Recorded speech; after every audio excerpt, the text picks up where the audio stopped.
State Park, and we will see another Montauk Spring here. This is the road leading into the park. The current river, and you can see it going over the rapids or little dams.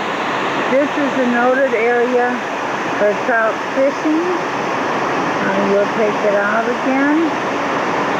And you can just see that they just walk in the river. It's not that deep.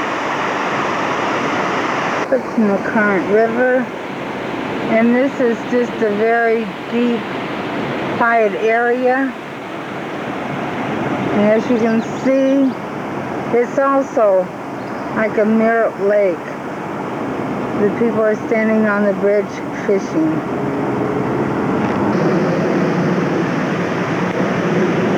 This is the hatchery. All the movement that you see is actually the fish moving about in this one. Sometimes they will surface to the top. The water is just black with them. I don't know if you can see. They're just all trout.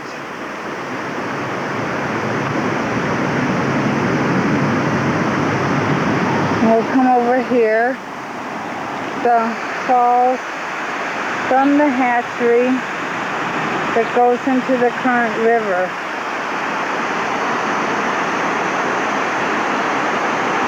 You can see all the pretty plants, and the river looks calm, but there is a current in it. Stone bridge crossing the current river that was built by the CCCs during Depression. As you can see, someone is fishing for trout, and there is a tree that has just fallen over out of the ground. And this just is the picturesque part of the river. This is the hatcheries, and there's only 4 or 2 of them, and I will put them out by their entirety. They are not that long, and that's it. And this is where the water comes in to supply fresh water for the trout.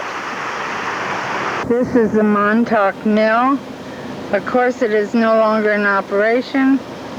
It was built in 1924, and part of the restoration on it was done by the CCCs during the Depression.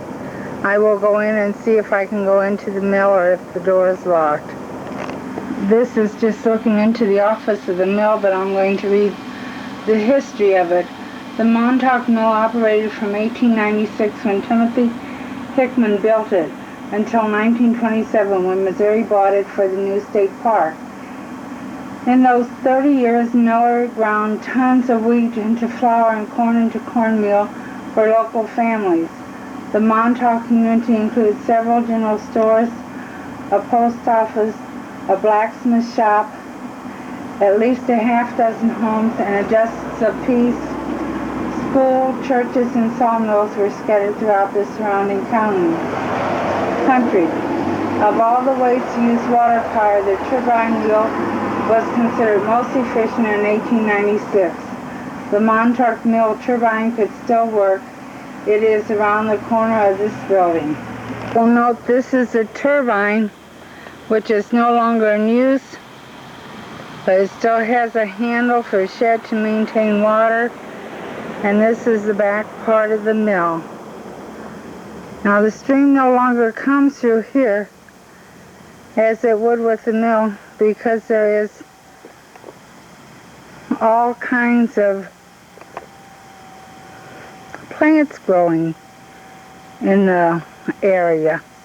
The other side of the mill, and you can see where all the trees and that grows. And this is about all there is to this mill, since it is closed on the inside. A view of Montauk State Park, we're going on an upper road to the spring, and this is just a beautiful view. Gravel road that we are taking to Montauk Springs. Wilson keeps taking on these country roads today for some unknown reason. It's a little bit bumpy. Montauk Springs, headwaters of the current river. Okay, once upon a time, Montauk had a large spring. It was deep and blue, and it was right here. Sometime in the 1800s, several men rowed a boat out into the spring. They lowered the Advil attached to a 75-foot rope into what they thought was the center of the spring. They hoped to discover how deep the spring was by measuring the rope left over. After the Advil hit bottom, however, the spring was so powerful that it pushed the Advil up, and the men were unable to figure out the spring's depth. In 1892, a gully washer came rolling down Crabtree Hollow. If you return to the parking area, turn right and go into the creek bed, you are in Crabtree Hollow, a current bed. The gully washer brought tons of rocks and trees into the spring, plugging it. The area heaved and bubbled for days, finally settling into the 7 bubbling springs. One of those springs is bigger and deeper than the others. There are actually 7. This is one, and I will try and bring the in as far as I can and circle around the area.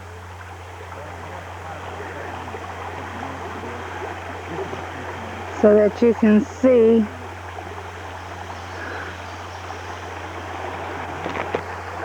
and that's where another one comes. And down further, I can't bring it in, you can see where some more is bubbling out. There are people fishing here for trout, and you can see how clear the water is, and you can see all kinds of minerals and that floating in the water. This is the headwaters of the current river. Huh? This is the spring, yeah, where it starts. I think there's something like 7 springs. Now I've got about 5 of them. And this just shows you how clear the water is. Did you get those in here? Well, no, up and down the stream. You walked up and down the stream. That's what I thought. I thought he was going to put them in the stream for somebody else to catch. Oh, they're good eating. And you can see the ripples down there. This is a very beautiful area. As you can see. Now, see all those little fish? Those are just minnows all over. And of course the larger fish are out in the deeper waters. Go along the coast.